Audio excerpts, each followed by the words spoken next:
Hi there, I'm Catherine Mattice. I am the conference chair this year for the International Association on Workplace Bullying and Harassment. Yes, there is a place where people who care about this topic go. I have one of them here with me today, Neill Thompson. Thanks for joining me. How are you today? I'm doing great. Thanks for inviting me along today. Yeah, we want to spread the word about this conference. So if you hadn't heard of it before, we are academics and practitioners, employment law attorneys, coaches, therapists, all who are focused on understanding and ultimately minimizing and hopefully eradicating one day harassment and workplace bullying. I can dream, right? One can dream. Absolutely. So tell us a little bit about the research you're working on and kind of what you'll be talking about at the conference. Well, I work at Northern University, and our colleagues, so we work a lot with Madeline Carter at Northern University, and over the last few years, we've been really focused on interventions and trying to look at things that might make a difference and improve things. So we've tried to do work around evaluations and looking at how organisations are trying to improve things.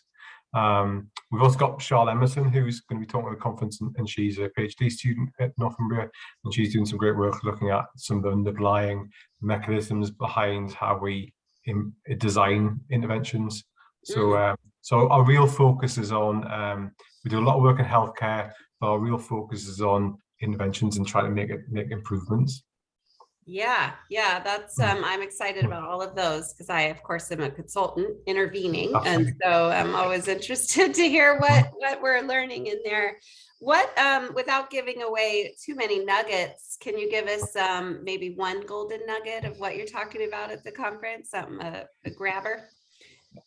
Well, I'm focusing on investigations and workplace investigations because it's still the most widely used approach that organizations adopt. It's the default, and really what I've done is a bit of a process map of use of investigations. One of the things that I think is that when we talk about investigations, sometimes we'll often talk about vexatious investigations, vexatious complaints. And a really interesting part of the research that I was looking at was interviewing experienced investigators on their backgrounds and how they work and things like this. And what I found really interesting was when I asked them about vexatious complaints, which is really common in policies, always comes up really quickly in conversation. It very rarely happens. Very rarely do they investigate complaints that turn out to be vexatious. So I think a headline for me was that we need to maybe not have that as prominent. They're more likely outliers. And the worry is that if we focus on vexatious complaints, then we maybe move away from the focus that should be on the legitimate, really awful experiences that people have.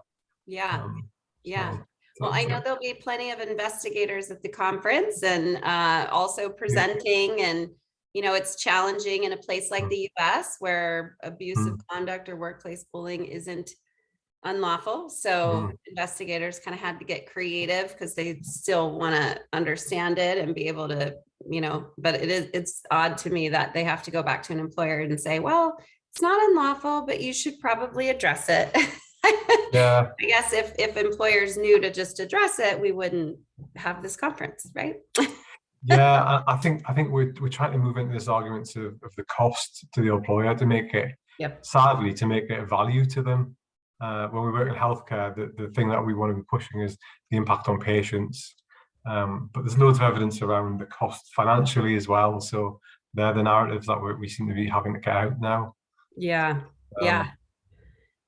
It's interesting. It's I just always feel like it's a shame that we even have to talk about this stuff. But I'm glad to hear you saying we need to change the focus. We got to focus on what's working, how to do it well, what are the potential outcomes. What are you most excited about in coming here to San Diego and networking and hobnobbing with all of us others who are interested in this topic? Other than San Diego, which I've never been to before, I'm really looking forward to that. But it's been a while. it's been a while since our last conference, obviously because of COVID, we went over to it, and it's such an amazing gathering of people, and the speakers that are on the list are really incredible. So it's a point in where you refresh and you look around what amazing insights you're gaining. So my topic areas, I know there's other speakers that I'm going to be going to, but then there's just, it takes you out your box of what you're looking at as well. I think it's really important to look at what's happening around the world and to shift your gear a little bit. So I'm really looking forward to re-energizing as well after a few. Yeah, for sure. I like that. Yeah, you yeah. get out of your box, get in other people's boxes, take some of their boxes with you, and feel re-energized. So well, I'm really looking forward to meeting you in person in San Diego. And yeah, it's going to be a great conference. I'm excited. Oh, definitely. And not long now, so it's fantastic. We're getting there. All right. Well, we hope to see the rest of you who are viewing this video there as well. And San Diego, September 2022.